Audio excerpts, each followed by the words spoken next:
إن الحمد لله نحمده ونستعينه من يهده الله فلا مضل له ومن يضلله فلا هادي له وأشهد أن لا إله إلا الله وحده لا شريك له وأشهد أن محمدا عبده ورسوله أما بعد وعليكم السلام ورحمة الله وبركاته அல்குர்ஆனிலே அல்லாஹ் 23வது அத்தியாயத்தின் 17வது வசனத்தில் நிச்சயமாக நாம் உங்களுக்கு மேலே 7 பாதைகளை படைத்திருக்கின்றோம் என கூறுகின்றான்.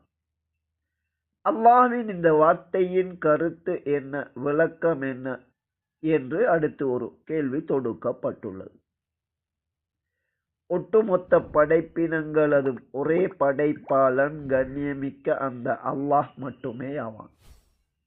அந்த அல்லாஹ்வை பற்றி அவனே விவரிக்கும் போது அல்குர்ஆனின் மற்றொரு இடத்திலே 32வது அத்தியாயத்தில் 4-5வது வசனங்களில் 6 நாட்களிலே வானம் பூமிகளை படைத்த அல்லாஹ் அதன் பிறகு அர்ஷின் மீது அமர்ந்திருந்து அந்த வானத்திலிருந்து பூமி வரைக்குமான அந்த நிர்வாகத்தை அவன் நிர்வகிப்பதாக அல்லாஹ் விவரிக்கின்றார். இதன் அடிப்படையில் அல்லாஹ்விடம் ஒவ்வொரு நாளும் நீங்கள் கணிப்பிடுகின்ற அளவுகளிலே 1000 வருடங்களை கொண்ட கால அளவு அல்லாஹ்விடம் ஒரு நாளாகும். அந்த ஒரு நாளிலே அல்லாஹ்விடம் அனைத்து விவரங்களும் செல்லுகின்றன என்று குர்ஆன் வசனத்திலே கூறுகின்றார்.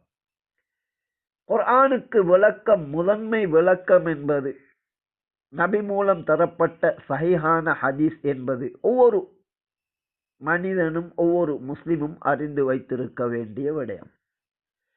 அந்த வகையிலே இந்த குர்ஆன் வசனத்தை தெளிவுபடுத்தும் விதத்திலே சஹீஹ் முஸ்லிமிலே 1வது பாடம் 79வது தலைப்பின் கீழ்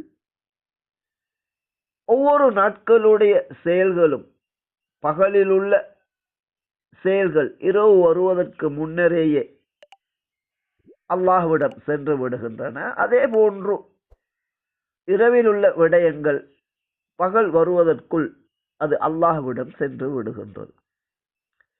அல்லாஹ் ஃபஜ்ர் நேரத்திலே இந்த பூமியை அடைகின்ற வானவர்களை அனுப்பி வைக்கின்றான். அசர் நேரத்திலே அவர்கள் திரும்பி சென்று விடுவார்கள். அதே போன்று மற்றொரு சாரார் இந்த பூமிக்கு அசர் நேரத்திலே வந்து ஃபஜ்ர் நேரத்திலே திரும்பி செல்வார்கள்.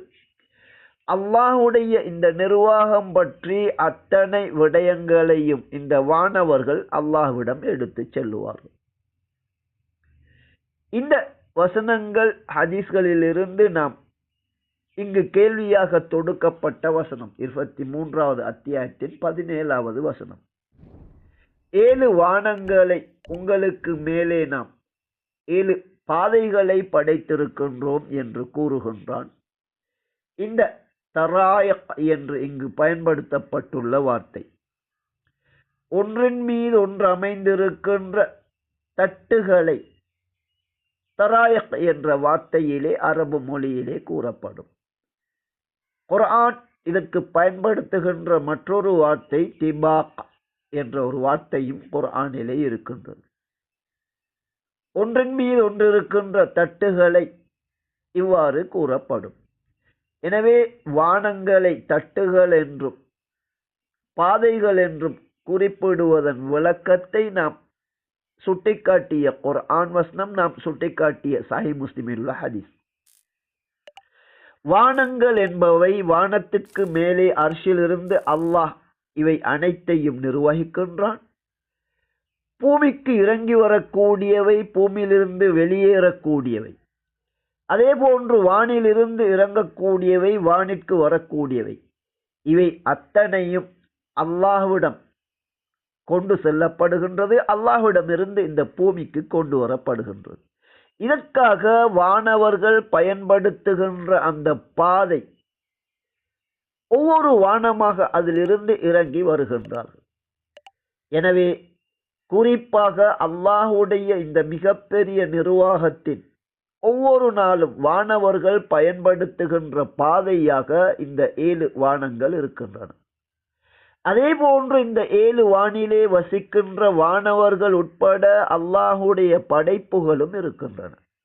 இவ்வாறு வானங்கள் என்பவை பாதைகளாக பயன்படுத்தப்படுகின்றன என்பதே அல்லாஹ் இங்கு கூறுகின்ற உண்மையாகும்.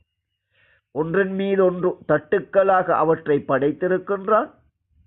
இவை ஒவ்வொரு நாளும் பாதைகளாக அல்லாஹுடைய படைப்பினங்களினால் பயன்படுத்தப்படுகின்றன என்பதே குர்ஆன் கூறுகின்ற, இஸ்லாம் கூறுகின்ற இது பற்றிய கருத்தாகும்.